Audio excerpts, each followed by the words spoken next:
fully experiencing La ilaha illallah. So who are you complaining to? Who are you to ask or consider any alternative other than the perfection? Bismillah ar-Rahman ar-Rahim. Welcome all of you, especially you, dear, and especially Abu Hassan and others and others and others. And I love you all. And it's unconditional because my soul loves me to such an extent that I can only be it and there is no me. Your purpose of life is this. Anything other than this is a bit of a side effect. And nothing wrong with attending to some of the other sceneries of the trees and the bushes and the flowers, but you are here for a purpose. I want to share with you 4 things this morning. The title is Progress, Regress, and the Elusive Happiness. I chose this title deliberately to share with you that everything we experience is relative. Progress of today can be the regress of tomorrow. And the progress here in South Africa could be a major catastrophic event in Alaska. It depends on the space and on the time. It depends where it is. Progress for your healthy sleep is that you go into deep, dreamless oblivion. Progress whilst you are doing an exercise is for you to raise your blood pressure and all the other thing that goes with it and maintain it for a little while according to your age. Progress is when you are dying, you are cheerful. Progress when you are meeting difficult situations, rejections, impoverishment, you are not just cheerful, you are also in the know that you are now fully being caught by the one and only who has it all. So you know you have Allah's attention totally. That's progress. But look at the tyranny of words and of cultures. Now, whenever you hear the word, is it all right, are we progressing? Invariably it means a tangible, describable situation. Yes, alhamdulillah, we have made more money. Yes, didn't you know that so-and-so has now got a bigger job? He is now the CEO, which means another psychotic being is on the block. Because you can't be, especially if it is a big company, because now you have to be manipulating and dancing in several pits of snakes, not just 1 or 2. You jump from one of them to the other because that's all what it is. Progress nowadays generally means material, power, strength, knowledge, all of these are powers. And longevity. Progress now means he's living longer. Nobody asks why. Everybody supposedly to be looking gloomy when somebody has died. You know? Now you know you're not gloomy because the death was perfect timing, it was the fellow had done his life, but no, you have to appear to be saddened. Isn't that amazing how our culture has deteriorated? To instead of celebrating somebody's relief from this constant challenge of existence. Is it right? Is it wrong? What shall I do? What shall I not do? Shall I speak? Shall I not speak? Is it right? Because you want to connect. My talk today is to illustrate to you how a language can be tyrannical, especially when it comes to values, like the values we have nowadays. Most of our values are towards the outer, towards the human side, towards the tangible, describable, definable. But what about happiness? As you know, there have been hundreds of attempts to define or give happiness quotients. What renders this situation more happy than the others? And of course, people have been competing in the world to appear as the happiest people. So it swings from very poor environment because they have no needs, there are no supermarkets, there is no temptations to buy more and accumulate more and fill the house with stuff, as compared to a much more egalitarian, cosmopolitan, if you like, Scandinavian type of things. All the time they compete, who is the happiest people? But in the meantime, 40% of all earthly expenditure goes towards something that is irrational. A bit of a fling, a bit of a gambling, a bit of alcohol, a bit of drugs, and a lot of our so-called leisure industry is based on frivolousness. Recently I was giving some calculation that somewhere over 90% of all what we are expending energy on earth is due to mistrust. We are mistrusting. Your nafs, your so-called you, mistrust is on ruh. That's why every one of us is like a war machine to varying degrees of alertness. That's all. You're a war machine. Do they love me? Do they not? Are they hitting me? Are they with me or against me? Are they the same sect, the same religion, the same? You are at war. So how do you expect to have peace at home? How do you expect to have peace in your city or in the world? Every one of us is perpetuating these wars. Am I going to be promoted? Or this? No, what about? And also, I really don't think I'm pleasing my husband. And I don't know what. And you know, really, and the car needs to be changed. And this, that, and then. In the meantime, the peacock will shriek, and you get to know what is he telling you. Nobody listens to the peacock. Because you are listening to your own jumble. So how can you listen to? You don't talk to the leaves. They don't know what they are telling you. You are disturbed. Rain this year has been more erratic, but we hang on until the different factors, all of them sing one song, and as a leaf, I drop. But we don't hear all these incredible communications. Why? Because the noise factor in the head, based on the past, yes, you know, my mother really never, although she never admitted it, I wasn't her favorite. Now, for the rest of your life now, the mothers died 20 years ago. Until now, you're still trying to see how can you be her favorite. Maybe they die now, maybe you can ask her. We are all the time suffering from noise factors. People cannot live without noise. They also call it music. They call it other things, entertainment. They're all plugged in a false way. But they are actually plugged in a haqiqi way, in a true way. So here we are, constantly saying this is more valuable than the other. The GDP has gone. GDP is more. GDP is higher. Nearly 30–40% of our effort goes about safety, security, insurance. Another 20% goes on health. Why? Because you want to live longer. Why? Because you're not content. Why? Because, you know, I'm wanting so many things. And the more I want things, the less I'm content.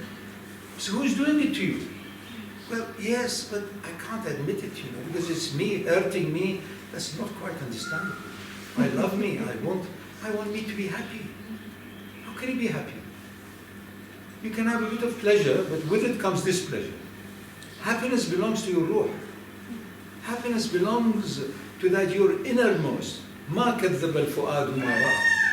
The inner burning yearning of your heart knows its ruh. And the ruh is beyond happiness. It is in paradise. It is in Jannat al-Firdaus. And that's why everybody has an illusion of a Jannat al-Firdaus, and they kill each other because their Jannah apparently has got more trees of some sort than the other. And the Saudi tree has got 2 swords with a palm tree in the middle. So that's if you don't, you know, you'll be cut. And everybody has got, and the poorer the country is, the bigger is the eagle that is on their flag. And the longer is their national anthem, because they make you tired.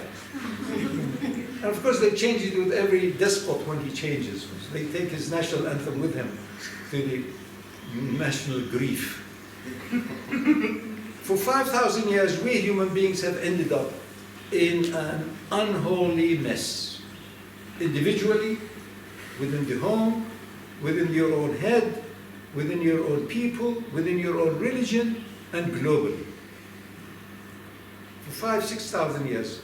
If you look back at 6,000 years ago, the head of the tribe, who was the most powerful physically, aligned himself with the shaman, who was the weakest.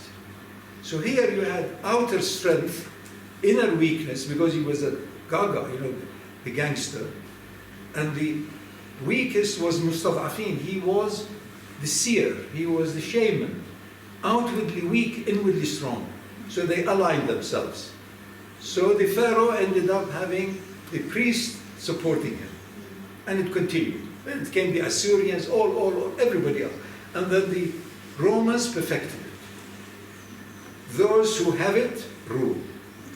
And the arm, the law of the arm had to be seen that it reaches as far as you can imagine. And the rest of the world took on the Roman model, slightly modified it, laced it with a bit of spirituality, of so-called Christianity.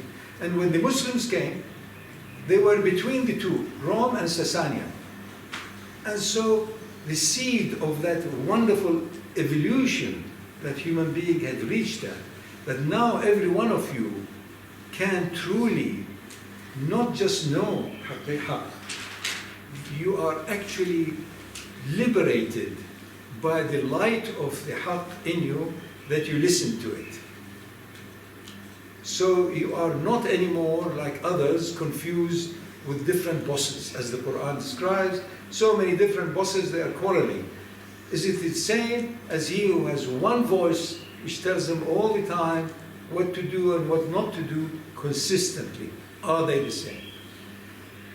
So we are in a most amazingly complex situation where the financial world is completely and totally, utterly controlling day-to-day activities of human beings, no matter where you are.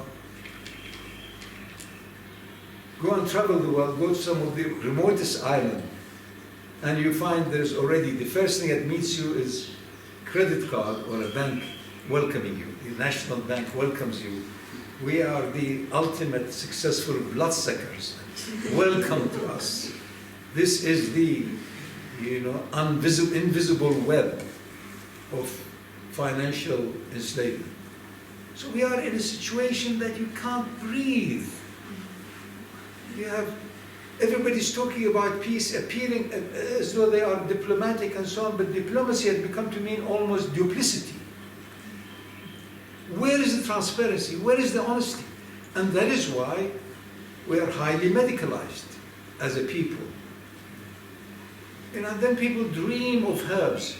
If somebody has been on all kinds of high dosages of all kinds of antibiotics and other things, how are you going to benefit from subtle little herbs? It's a dream, not a bad dream, but for many times also to be a nightmare. All of this is as an introduction. You, I, he, she, everybody are living in an environment, no matter how much you're trying to excuse yourself, it is suffocating. It doesn't help you to be cheerful about death. It doesn't help you to truly run for the weak and the meek and help them. It doesn't help you to try and listen. Who amongst you is the most enlightened person? You fall under the tyranny of who amongst the so-called religious people is more famous or more popular, not about enlightened. Watch out. Huge difference. Same thing with inventions. So many of our great inventions, we are not absolutely certain who was before the other. Even the things of Darwin's evolution. But who became famous that he was the inventor? Who becomes famous that he is the religious keeper or religious popularity? Popularity also has a common denominator. Common denominator goes much lower towards the common, goes lower down. And that is how humanity gets uplifted in consciousness. This was my introduction. I think after this I should keep quiet. There are three other issues I wanted to share with you. One is, what is the fabric of existence made of? What are the forces and maps that govern this existence? We all know the three C's: connection, consciousness, which is life, and continuation. These are the three C's. Every one of us is under that force of this propulsion of this rocket. You want to connect with your mother, with your friend, with your boss, with money making. You want to connect. You want to connect with that which you consider is wonderful or conducive or is going to give you happiness. You want to connect. If status is important, you want to connect with status. You want to have a high profile. You want to be respected. You know. The other one is you want a good connectedness to continue. It's forever. Yes, our love is forever. Poor fellow is now gone senile. No, he's still, you know, the last thing he said, he loved me. You know, and I have it on my cell phone. Before he had last stroke, after 5 strokes, yes, he said it. So you want to be loved. You want to be wanted. You want to be godly. You want to be famous. You want to be... That's why you have your photographs. That's why you're very fortunate that every now and then you lose your cell phone or your computer phone. Because why? You want to continue forever. Allah is forever, and there is only Allah. That's the difference. So you have to lose the you. So you need to see the maps of existence. Forces of... Then there is the physical, non-physical. What we discern is a fraction of what there is in existence. You have dark matter, dozens of times more in terms of volume or in terms of any other measure than matter. And. So the unseen is probably over 95% of what we can measure even through remote sensors of the seen. There are incredible number of energies in the distant, our cosmological distances, that we have no idea about. And so there's a lot we can discover, a lot we can, and we have done a lot in the last 10, 15 years. Our technology now is based on almost spiritual language. You know, if you're not accessing your cyber cloud, you will regret it because you will lose your data or whatever. And are you switched on or switched on? To which zone are you switched on? The inner, the outer? Where is the chemistry? There is no chemistry between you two. So the maps of existence are at numerous levels. Some of them superimpose, and there is in many of them hierarchy. For example, your own cosmology as a human being, there is a hierarchy. I have a physical self, bone related, muscle related, organs related. So there is a physical nafs. And then there is a mental nafs. My memories, my past, my epigenetics background, and what I remember, what I don't. Mental, emotions. What about my spiritual intelligence? These are all part of that. And then there is a higher self, my ruh, which is ruhan wa rayhan. But how much time do I spend to really resonate with my ruh? Because the outer is so constantly demanding from us. More this, more that, more that. Temperatures change. No, your fridge is not working. That is not working. Your third child is now aching. Now he feels out of sort. Now that, now that. And then your entire business is collapsed. 10 years ago you thought having a DVD shop and branches was wonderful. Now who's in his right mind goes to a DVD shop? Within 2 years, 3 years. What about if you have invested your country's wealth on producing CDs? What happened now? Where is it now? Where is the wealth going to? You know, we used to talk in the past about this is a concrete investment. Now you are, if at all sensible, you talk about an investment that You can't even measure by the microsecond because it's quoted in such speed that you can't measure it anymore. So it's becoming more and more spiritual. The fabric of existence appears to be physical, material, but in truth it is spiritual. The third issue is, how do I navigate in this world? I want to be happy. How do I navigate with all of these demands? My body, my health, my mind, my this, my job, my status, my religion. There is no time. Everybody says, I have no time. And yet they asked one of the most successful tribe that lived longest, Georgian people, about 30 of them were interviewed by about a few hundred students who were interviewing them. They found that those who live longest are those who say they have no time. But they have no time because of their great-grandchildren demanding from them love. So they have no time to die. To everybody else. You have no time, it's true. The idiot who says, I have no time, they're right, as an idiot level. But the enlightened person, he says, I have no time, he's also right, because you have no time. There is no time. There is no such thing as time. It's your own fantasy that you are born and now you say, as a child, 5, 6-year-old child wants to become, no, I'm 9, I'm 8, they be older. And the older people, when you are 80, say, not really, I'm not quite 80, I am, was it really 80? Yes, well, 3 months ago you were 80. Look, we want to prolong life for us. There is no time. In truth, there is no time.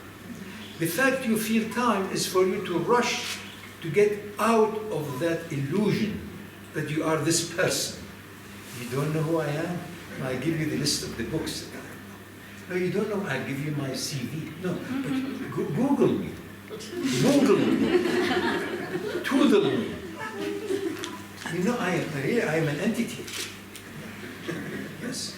It's only that I am modest that you haven't heard as much. And if you stay with me, I'm going to give you such a headache about me that you will be very happy that you will run away. Everybody's wheeling their ego. The enlightened one says, I love my ego. I love Shaitan. He showed me not to go near him because I am none other than a shadow of Rahman. Thank you for showing me Shaitan. Oh, I love Allah who created Shaitan. Because the Nur is Rahman. So these are the maps. These are the fabrics of reality. You need to know them. It's not just physics, it's not just this, it's not just chemistry. All of these and much, much, much, much, much, much more. That is the meaning of the ayah, إِنَّ اللَّهَ بَالِغٌ أَمْرًا. Allah will attain what the purpose of His creation is. وَإِلَىٰ رَبِّكَ الْمُنتَهَى. And to your Lord is the end. وَإِلَىٰ رَبِّكَ الْمُسْتَقَرُّ. Well, and. أَيْنَ الْمَفَرُّ. Where do you run to? Then we come to the other issue of descriptions, that you need prescriptions. This is where the deen comes in. This is where boundaries come in. This is where do's or don't. You'll suffer. And if you do the others in, you're doing yourself in. Because in truth, there is no otherness. They're the same soul.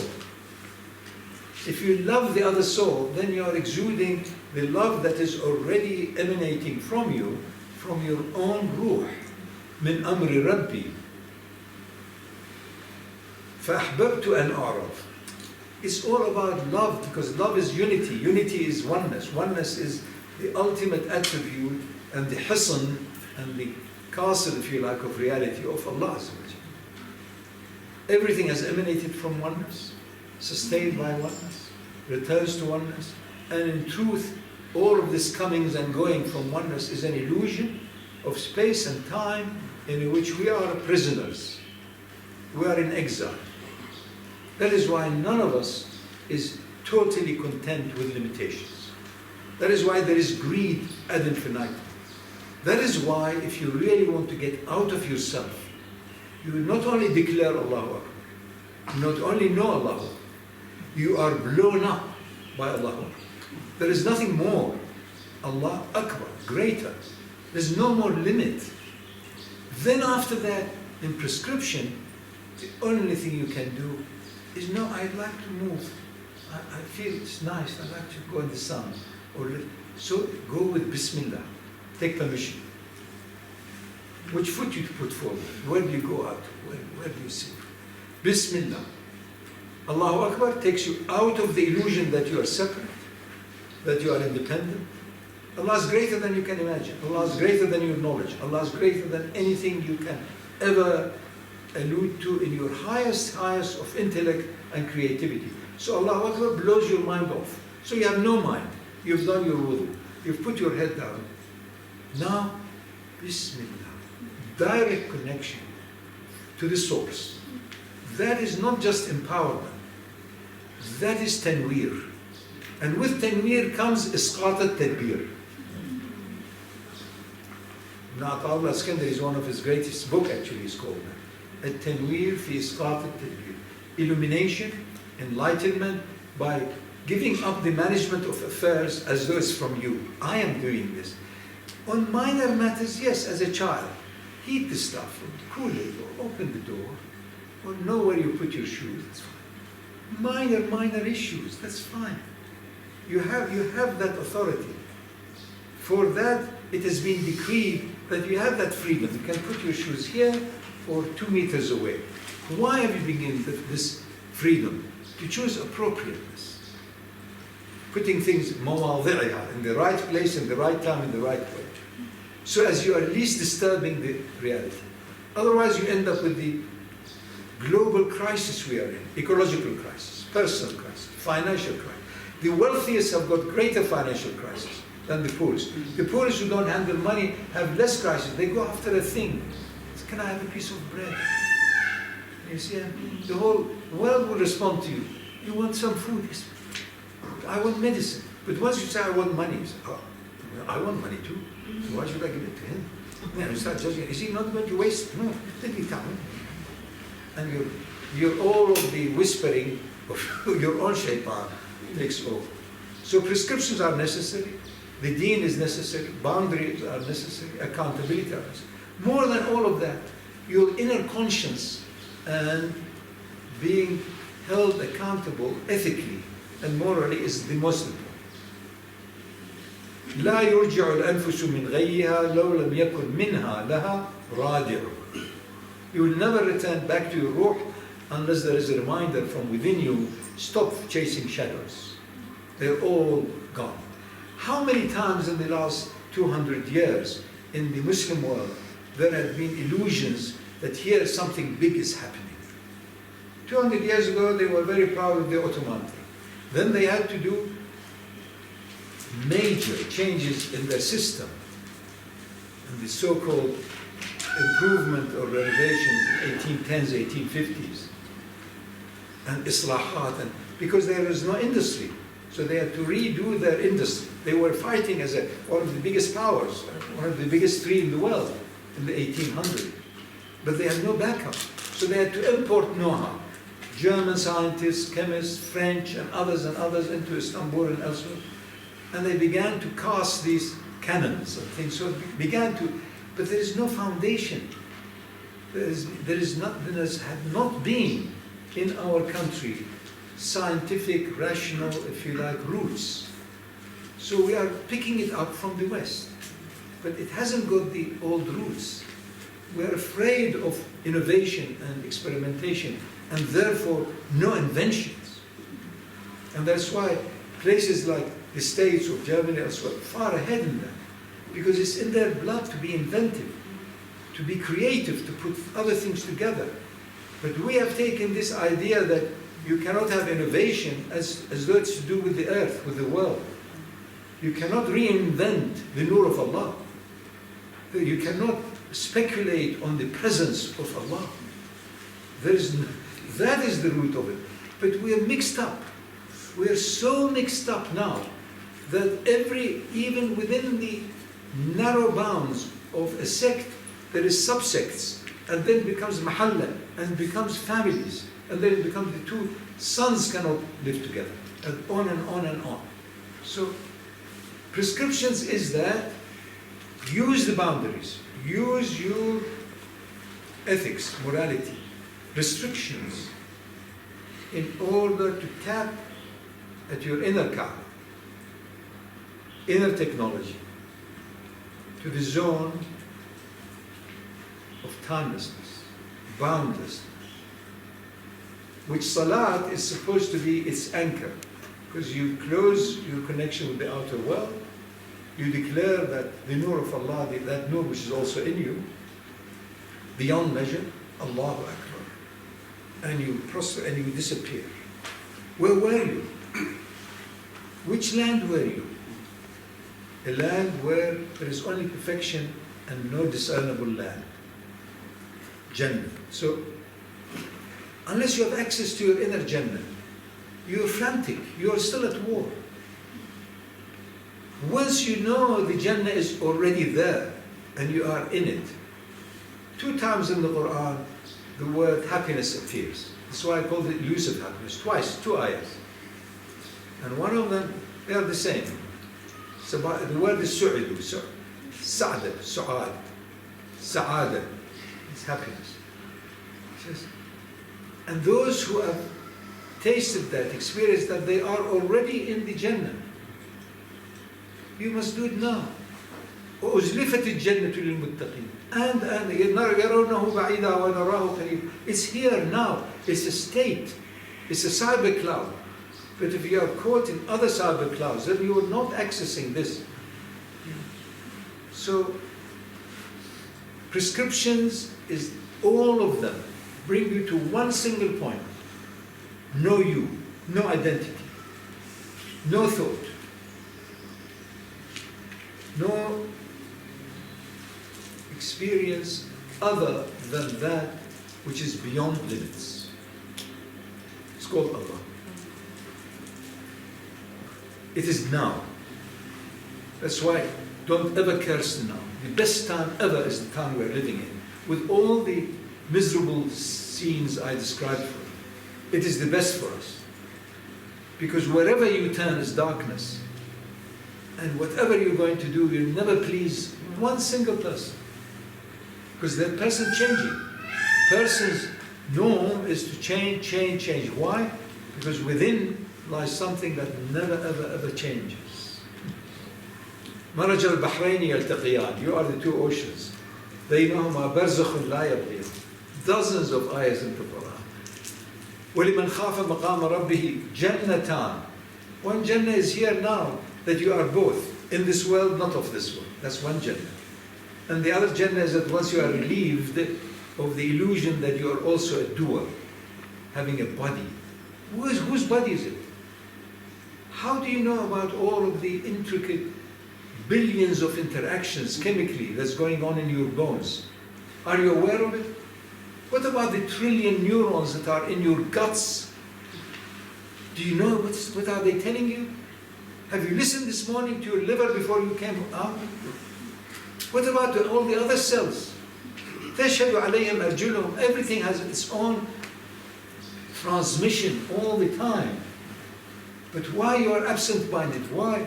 Because you're concerned about which scarf are you going to match with jacket or something like whatever it is. Or how are they going to greet you? Good morning, sir. Are you going to be really treated nicely? Or suddenly he looks at you and says, we don't know who are you. You don't know who you are. So don't be surprised if I ask you all of a sudden, who are you? I'm actually a little mirror like you reflecting you. But maybe a bit more courage. Go on. Well, I really thought this morning I knew myself.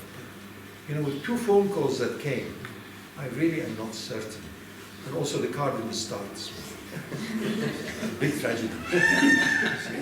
And and this reliable next door garage always kept me, but reliable, the man died. Such an inconvenient time to die. Last night he died, this morning the car doesn't start. Can you imagine how inconsiderate of him? This often happens also in marriages. And she said, I'm so angry, he died at the worst time. Should have at least finished the mortgage, finished something. He died now. Thank God for insurance. That's again the cost of mistrust. Because if there was trust, there would be no insurance, there would be no banks, there would be no army, there would be no police, there would be no legal system. I trust. And you know you're trusting, so you don't forget. سَنُقْرِئُكَ فَلَا تَنْسَى. You'll be made to read so you don't forget. Read what? How can you forget that from which every memory had come? وَلَقَدْ عَلِمْتُمُ النَّشْأَةَ الْأُولَى. You certainly know the original origin of creation. This is the gift of Allah. That is why the ayahs on amana are so potent. I mean, it's exceptionally potent. The ayah, for example, that simply tells you that وَالَّذِينَ هُمْ لِأَمَانَاتِهِمْ وَعَهْدِهِمْ رَاعُونَ. Amana, what's amana? It's the ultimate trust. What is the ultimate trust? The treasure of all treasures. What is it? It's your ruh. The ruh min amri Rabbi, it's nur of Allah. And when this light came upon heavens, heavens could not take it, because heaven is created. Earth could not take it. Jibal couldn't take it. فأبين. And then insan, because insan is haywan. Insan wal asri in al-insan lafi khus. So he took it. He said, no, I took this amana. I accepted the ruh.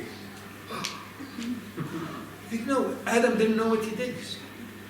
And once he took the ruh, now he wants to know what is eternity. So the voice comes, get down. It's not here. Here is the very perfection. This is the arsh of Allah. You can't talk. Get to the earth, and then earlier on, your job is to increase, because this is how continuity carries on. So 4,000 or 5,000 years ago, you were a hero if you had 30 children.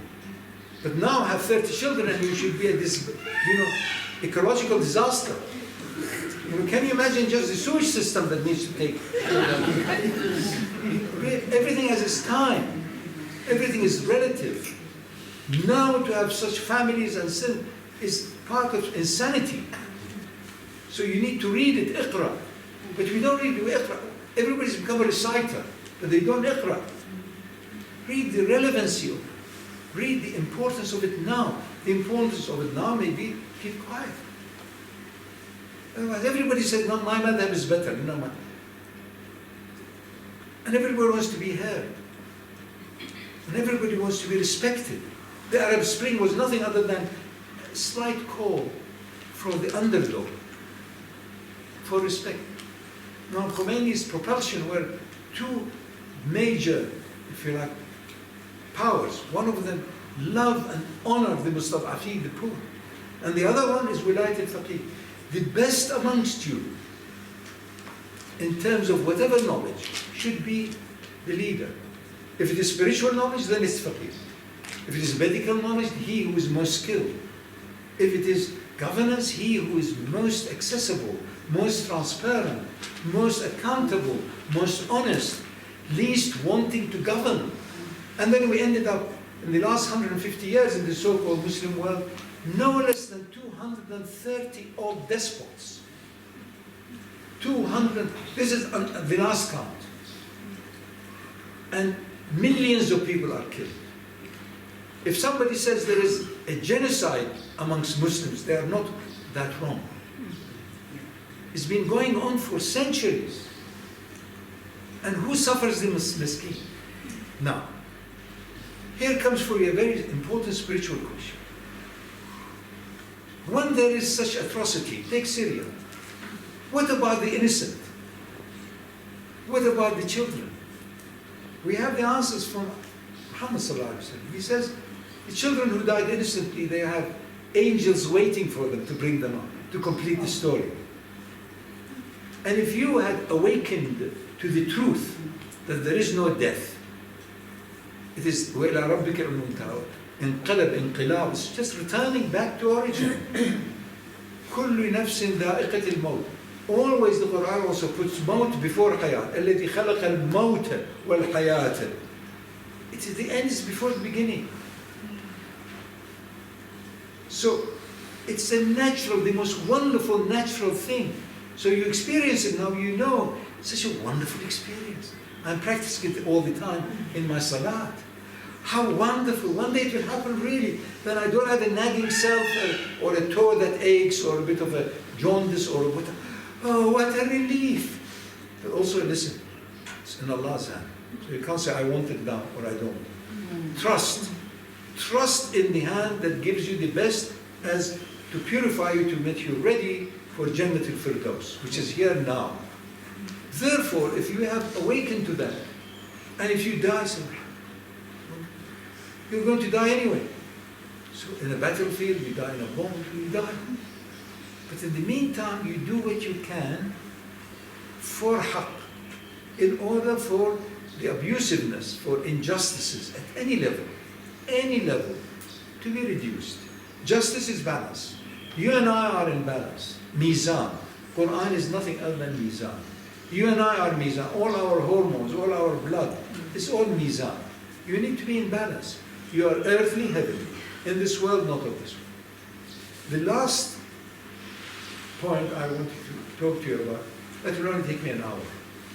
It is on transformation. Since it happens in its own way, it won't be more than 2 minutes. Nobody can say, I am going to transform you from the caterpillar you are, full of stings, full of stink, into the butterfly. Nobody can tell you. But they can tell you, I have followed a path that helped me to be less dreadful to myself and to the others. Meaning, I have followed a path in which I am accessing a zone of perfection most of the time. And I'm not saying that you should follow exactly this path, but I know this path works. How is this path? By silence. How is this path? Lack of desires. How is this path? Lack of anxiety. How is this path? Trusting in that I came from perfection, guided by perfection, returning to perfection, and in truth there is neither coming nor going. Kana Allah wa kama kana huwa kadhalik. The rest is it's good to have good, strong religious foundation. But what is the use of the foundation without the light and the delight in it? You're trying to build a house, but there is no ecstasy in it. There's no joy in the house. All Sharia, Sharia, Sharia. Where is the haqiqah? Where is the celebration? But you also cannot celebrate unless it is within the boundaries of justice and goodness and haqq. Otherwise, most people in a party, they know at the end of there is sadness, because it will end. I don't want a party that ends. I don't want a life that ends. I don't want a relationship that ends. That is why any human relationship, if it is based on haqq and based on Allah, then it has the flavor of non-ending. Because your connection, your utter inseparability from truth and haqq is the foundation of you as human and as divine. So the story of creation is such that whatever exists, reflection, announcing, connecting to that which is eternally there. And that's why it wants to express itself. A bit of dignity, a bit of attention, a bit of respect. Please hear my voice. We have been practicing for centuries now that authority comes from top to bottom. The big man. Who is the new leader? What about bottom to top? This did not happen. Soon after the departure of the Prophet ﷺ, it ended. And then you had the kingship, then you had the imperial tendencies, and religion served it. Our religious people were knocking at the door of the kings, instead of the king knocking at the door of an enlightened being. So that's why it's upside down. That's why if you want to see how things are really, please try and experiment, go a bit upside down, and then maybe you see how it is. All of our values, our earthly values, transitory values, will only lead to division, difficulties, and uncertainty. The only certainty is going to be left more and more is when you take off on your prayer mat. And until such time you enter into the zone الذين هم فيهم دائمون, perpetually in that connectedness. How can you not be in dhikr? But this other formal dhikr, if it helps for perpetual dhikr, then it's fine. If realizing your life beginning and an end leads you to realizing life that has no beginning and end, then it's good. It's leading towards that higher zone of consciousness. The 3 C's of total consciousness, cosmic consciousness, divine consciousness, connectedness beyond any idea of separation, continuity beyond the idea of time, then you are Rouhani.